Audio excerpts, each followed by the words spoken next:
The Historical Novels of Mary Renault. I read every single one a year ago. I've had the time to reflect upon them, and today I will rank them all. Let's go in publication order and start with The Last of the Wine. You can tell this is Renault's very first novel about ancient Greece. It's clear she didn't know she would go on to write 5 more, and so included in it everything you could possibly want from an ancient Greece novel. The main character goes to school, does gymnastics, pours out wine at a symposium, watches a play, gets up on a horse and rides off to fight Spartan raiders, and participates in the Panathenaic and the Isthmian Games. He's even part of the Athenian navy for a while and has to swim away from a sinking trireme, and at the end of the story, he's a hoplite fighting in a battle on land. He's best friends with Xenophon, good friends with Plato, and is a student of Socrates. Given all this, the narrative could have easily ended up an incoherent mess, but Renault executes it perfectly. The characters and their relationships, especially the one between the main character and his lover, form the backbone of the story and tie everything together. And the entire book is permeated with this strong sense of unfulfilled yearning for a world that has been lost. And as you read it, your heart just breaks to know that the Greece all these characters live in does not exist anymore, and it will never return. It's forever gone. If you don't feel anything at all for the ancient world, then this book will make sure you don't carry on feeling so indifferent. It will make you fall in love. And it gets the top tier all to itself. And the next novel, The Mask of Apollo, gets the middle tier. There's nothing wrong with it, really. It's perfectly enjoyable. There's actors, philosophers, young and old, and high drama in Syracuse, with shocking betrayals and bloody wars. But it's an average effort when judged against other books by Renault, like Fire from Heaven, for example, which I will put on the A tier. This is Renault's first novel about Alexander the Great, and it follows him from early childhood up to his father's death. Every ancient anecdote about Alexander's early years is brought to life very well, and everything Renault invents to flesh out the narrative slots in perfectly and is never jarring. She's always very good at channeling ancient Greece in her writing, like she has actually traveled there.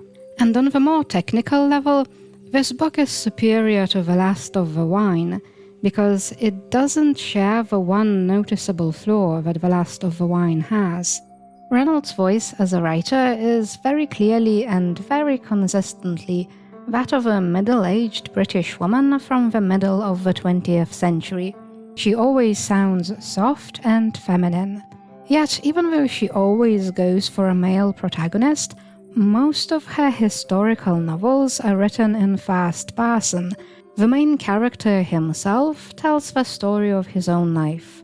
In The Mask of Apollo, he happens to be a very gay and somewhat effeminate actor, so him telling a story with the voice of a middle-aged woman fits well enough, but the main character of The Last of the Wine is not feminine at all, not in any way, so Renault's voice, whenever you notice it, always feels somewhat out of place.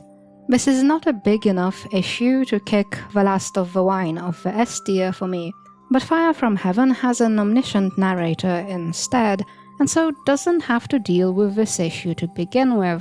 And the next Alexander novel, The Persian Boy, which I'll put on the same tier, also doesn't have this problem, but in this case, it's because a feminine voice suits the character telling the story, just like in The Mask of Apollo.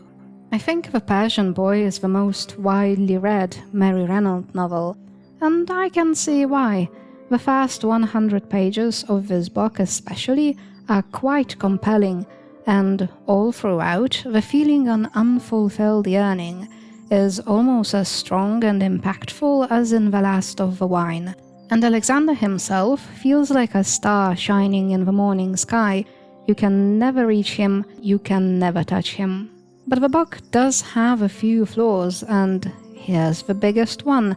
10 years go by in the story, but the main character, the Persian boy himself, does not change or grow at all.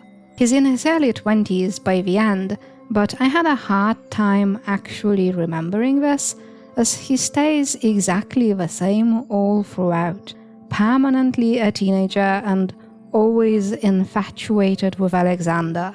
This is a big contrast to The Last of the Wine, where the protagonist definitely matures and grows up.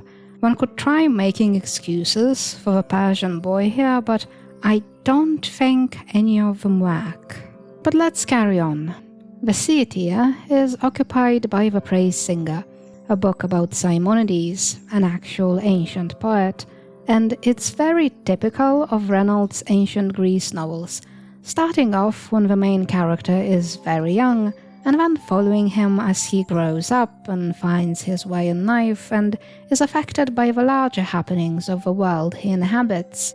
The book is interesting and enjoyable and could have easily been just as good as The Mask of Apollo, but a third of the way through the story, Renault puts her focus on the two Athenian lovers who famously murdered Hipparchus, the co-tyrant of Athens.